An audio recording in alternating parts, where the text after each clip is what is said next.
Standard 10th, English,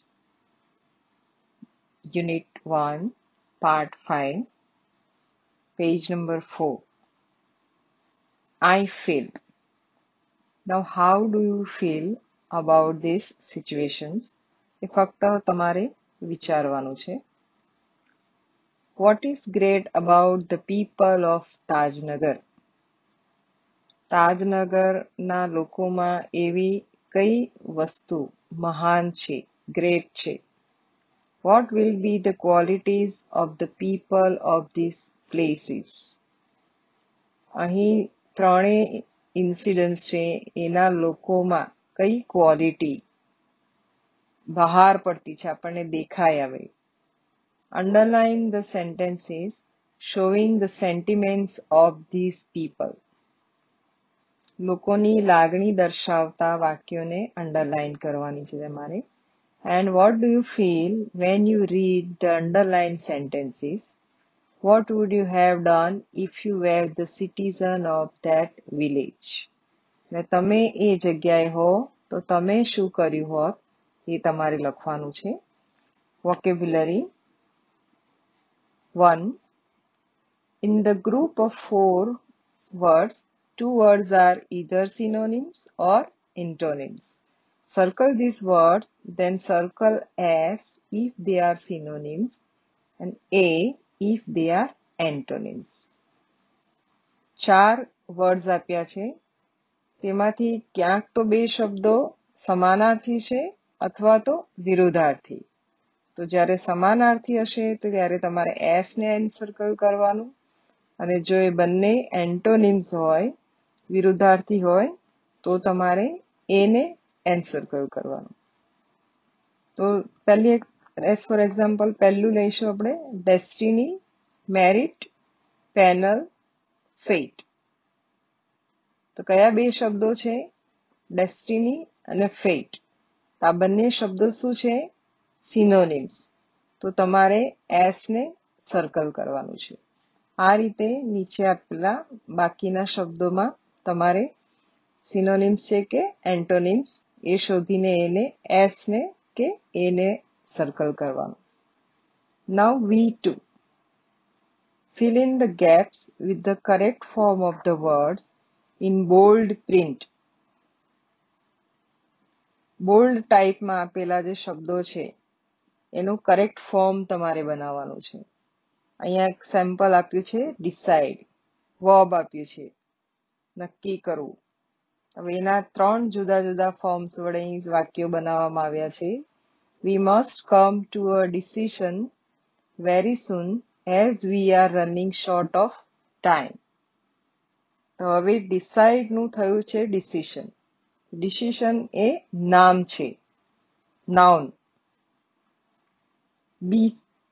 We beat them decisively. We won 7.0. Decisively એ ક્રિયા વિશેષણ છે, એડવર્બ. અને C, Manan can never make up his mind. He is very indecisive. Indecisive અહીં વિશેષણ છે, એડજેક્ટિવ. એટલે ક્રિયાપદના જ તમારે વર્બ, નાઉન, એડવર્બ, એડજેક્ટિવ વાક્ય પ્રમાણે તમારે અહીં મૂકવાના છે.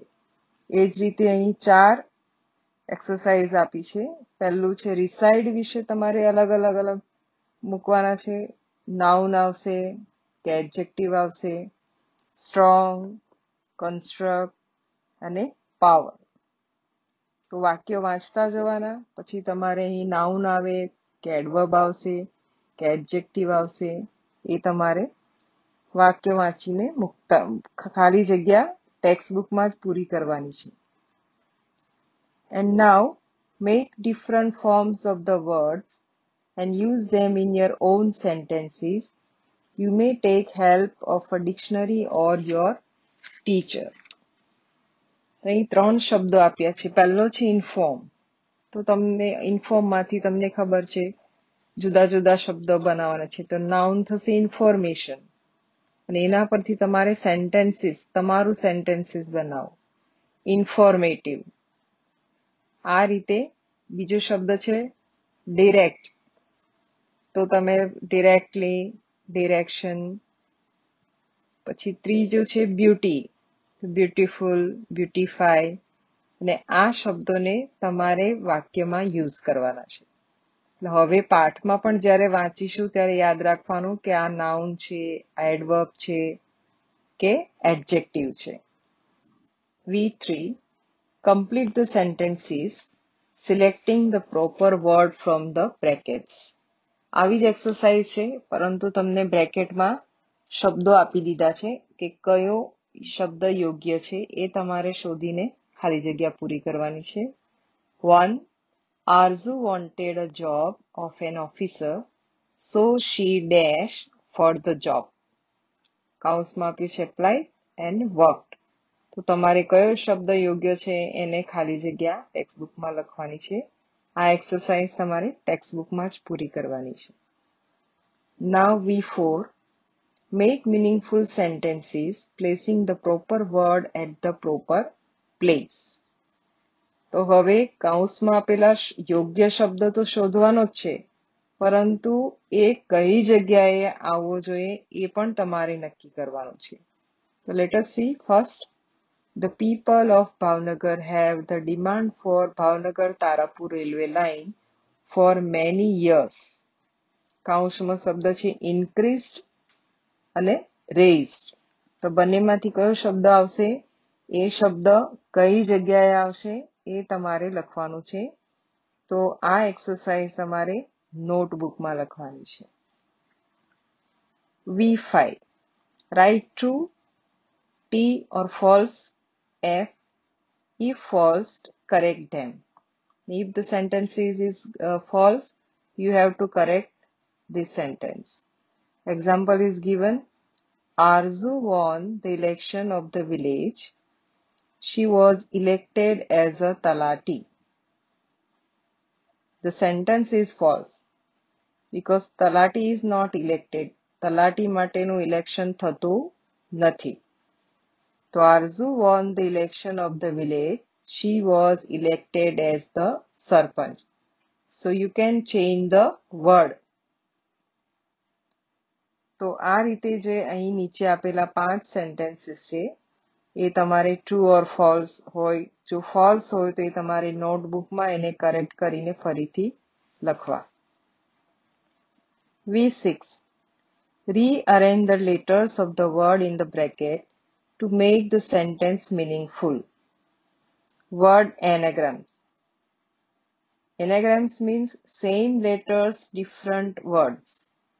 શબ્દો સરખા જ હોય પણ એ જ શબ્દ અક્ષર સરખા જ હોય અને એ જ અક્ષરને લઈને બીજો શબ્દ પણ બનતો હોય છે. અહીં ઉદાહરણ આપ્યું છે સાયલેન્ટ. આ જ SILENT વડે બીજો વર્ડ બને છે લિસન. તો એને કહેવાય anagram. Example, your knowledge of computer is a big seats. હવે સીટ્સ માંથી જ બીજો શબ્દ બને છે અસેટ. અસેટ એટલે સંપત્તિ. તો આ રીતે અહીં એક્સરસાઇઝ આપી છે. પહેલામાં મેટાલિક છે, મેટાલિકમાંથી અહીં કૌંસ ખાલી જગ્યામાં કયો યોગ્ય શબ્દ બનશે એ તમારે શોધીને લખવાનું. It's like a game. ખૂબ જ સરસ એક્સરસાઇઝ છે, તમને મજા આવશે. તો આ V6 તમે ટેક્સ્ટબુકમાં જ લખી શકશો. Now turn the page. On page number 6, vocabulary 7. Select the proper word and fill in the gaps to make meaningful sentences. કૌંસમાં શબ્દો વડે તમારે નીચે પેરેગ્રાફ આપ્યો છે એને કમ્પ્લીટ કરવાનો છે. આપણે 9thમાં પણ જોયું કે વોકેબ્યુલરી બેઝડ ખૂબ જ એક્સરસાઇઝ આપી છે. ખૂબ સરસ એક્સરસાઇઝ છે. એ જ રીતે અહીં પણ, કારણ કે એક્ઝામમાં પણ વોકેબ્યુલરીનું ઓછામાં ઓછા 6 માર્ક્સ જેટલા વોકેબ્યુલરીના હોય છે. તો V7 ટેક્સ્ટબુકમાં કરી લેજો. Now comprehension. C1. Tick mark true or false, and if false, correct them. You can correct in the given space. ખાલી જગ્યા નીચે આપી છે એમાં તમે કરેક્ટ કરી શકશો. અને આ જે એક્સરસાઇઝ છે એ પાઠ રિલેટેડ છે, એટલે એ તમને આવડશે જ. Now let us see C2. Tick mark the most appropriate option. C2 પણ based on our lesson. તો આ પણ તમે લખી શકશો ટેક્સ્ટ બુકમાં જ. અહીંયા ફક્ત ટીક માર્ક જ કરવાનું છે તમારે. તો let us see now C3. Correct the text by replacing the underlined words with words from the brackets. હવે પેરેગ્રાફમાં અંડરલાઈન કરેલા શબ્દો ખોટા છે, એને તમારે કૌંસમાં આપેલા શબ્દો વડે રિપ્લેસ, કૌંસમાં આપેલા સાચો શબ્દ શોધીને અહીં આ શબ્દ જે ખોટો છે એની જગ્યાએ લખવાનો છે. એટલે આ એક્સરસાઇઝ તમારે નોટબુકમાં લખવી પડશે. આપણે પહેલું જોઈએ કે most of the 3000 people living in the village are merchants. હવે લિવિંગ નો સ્પેલિંગ આપ્યો છે LEAVING. That is living means છોડી દેવું. એના માટેનો સાચો શબ્દ ટેક્સ્ટ બુકમાં કયો છે? Living, LIVNG. તો આ રીતે તમારે આ ખોટા શબ્દો છે એને જગ્યાએ સાચા શબ્દો લખવાના. તો આ એક્સરસાઇઝ તમારે નોટબુકમાં કરવી પડશે. Now C4. Match the sentences from the text with the paraphrased sentences. Write the number in the box. Paraphrased sentences and original sentences. એના જેવા લાગતા વાક્યો આપ્યા છે એમાં, અને બી માં ઓરિજિનલ સેન્ટેન્સીસ છે. તો કયું વાક્ય કોને સાથે બંધ બેસતું છે એ તમારે બોક્સમાં નંબર આપવાના 1 2 3 4 5. તો આ એક્સરસાઇઝ પણ તમે ટેક્સ્ટ બુકમાં જ કરી શકશો. C5. Read the sentence in A and relate them with the question in B. One is done for you. So A માં જે સ્ટેટમેન્ટ્સ આપ્યા છે અને B માં એને રિલેટેડ ક્વેશ્ચન્સ આપ્યા છે. તો કયા સ્ટેટમેન્ટ સાથે કયો પ્રશ્ન યોગ્ય રહેશે એ તમારે કૌંસમાં લખવાનો છે. First one is done. They pulled in 21 lakh rupees. So answer is C. Who gave the money? એમાં સ્ટેટમેન્ટ છે કે તેમણે 21 લાખ રૂપિયા કલેક્ટ કર્યા. તો તમે પ્રશ્ન પૂછ્યો, એને યોગ્ય પ્રશ્ન કયો આવી શકે? Who gave the money? તો આ રીતે બાકીના જે પ્રશ્નો વાક્યો છે એને યોગ્ય પ્રશ્ન લખીને બાજુમાં તમારે ઓપ્શનનો ABC જે હોય એ લખવાનું. Now turn the page. Page number 8. C6. Answer these questions. So short questions છે અહીં, જે આપણે પણ દરેક જુદા જુદા ઇન્સિડન્ટની પાછી આપણે લખ્યા છે નીચે શોર્ટ ક્વેશ્ચન્સ. છતાં અહીં આપેલા ક્વેશ્ચન્સ જોઈ લેવા. જો કોઈ રિપીટ ના થતો હોય તો તમે નોટબુકમાં લખી શકો. C7. Answer these questions in 2 or 3 sentences. તો અહીં પણ 7 પ્રશ્નો છે. તો એ પ્રશ્નો તમારે નોટબુકમાં લખી લેવા એના આન્સર્સ, કારણ કે 2 થી 3 વાક્યોમાં જવાબ આપો એવા પ્રશ્નો છે. તો એ તમે તમારી નોટબુકમાં લખી લેશો. Now C8. Write short notes using the points given in the brackets. આપણે એક્ઝામમાં શોર્ટ નોટ્સ પૂછાય છે આપણને 3 માર્ક્સની. 10 માર્ક્સના આપણા શોર્ટ ક્વેશ્ચન્સ જે પૂછાય છે, અને 4 માર્ક્સના હોય છે ટ્રુ ઓર ફોલ્સ હોય છે. તો શોર્ટ નોટ્સ જે છે, પહેલી છે પલ્લક્કડ્સ ડિસ્ટ્રિક્ટ લાઇબ્રેરી, બીજી dream of railway station comes true, and third MGP's drive for solar power in Sitapur district. તો નીચે આપેલા પોઈન્ટ્સ પરથી તમારે આ શોર્ટ નોટ્સ 3 શોર્ટ નોટ્સ લખી લેવાની અને તૈયાર કરી લેવાની. C9. Reflect on these questions points. You may use your mother tongues. અહીંયા some questions points આપ્યા છે, એના વિશે આપણે આપણી માતૃભાષામાં ડિસ્કશન કરી શકીએ કે how would you encourage your village people to overcome their local problem, કે આપણા ગામમાં કે મહોલ્લામાં આવી કોઈક લોકલ પ્રોબ્લેમ હોય એમાંથી ઓવરકમ બહાર આવવા માટે આપણે લોકોને કઈ રીતે પ્રોત્સાહન આપી શકીએ એ આપણે ડિસ્કસ કરવાનું છે. Visit any NGO working in Gujarat. NGO means friends non government organisation. આવા ઘણા બધા ઓર્ગેનાઇઝેશન્સ કામ કરતા હોય છે, તો આવી કોઈક એનજીઓની મુલાકાત લેવાની છે, એની ઇન્ફોર્મેશન કલેક્ટ કરવાની છે અને એ લોકોની કઈ એક્ટિવિટીઝ કરે છે એ આપણે ક્લાસમાં શેર કરવાનું છે. Invite a social worker in the school and arrange a talk with him or her on the scopes of rural development. You may use your mother tongue. આવા જ કોઈક સોશિયલ વર્કર, સામાજિક કાર્યકરને આપણે સ્કૂલમાં ઇન્વાઇટ કરીએ અને એમની સાથે વાતચીત કરી શકીએ. કઈ પ્રવૃત્તિ કરે છે, કઈ રીતે એમની એક્ટિવિટીઝ ચાલતી હોય છે, કઈ સમસ્યાઓની સામે એ લોકો ઝઝુમતા હોય છે, તો આ બધી વાતો એમની પાસેથી આપણે સાંભળીએ. Collect information about the work of cooperative society in Gujarat. Work in groups of 4 or 5.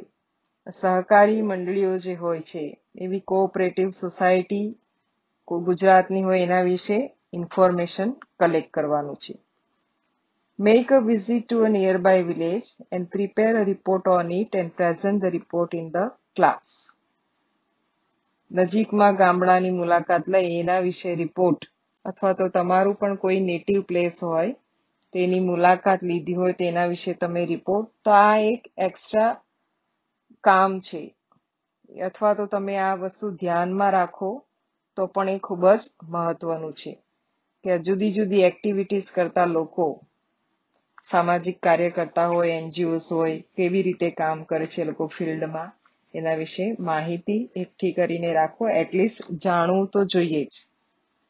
તો હવે પછી નેક્સ્ટ ઓડિયોમાં આપણે લેંગ્વેજ પ્રેક્ટિસ જોઈશું. ત્યાં સુધી આટલી એક્ટિવિટીઝ તમારે નોટબુકમાં કમ્પ્લીટ કરી લેવાની. Thank you.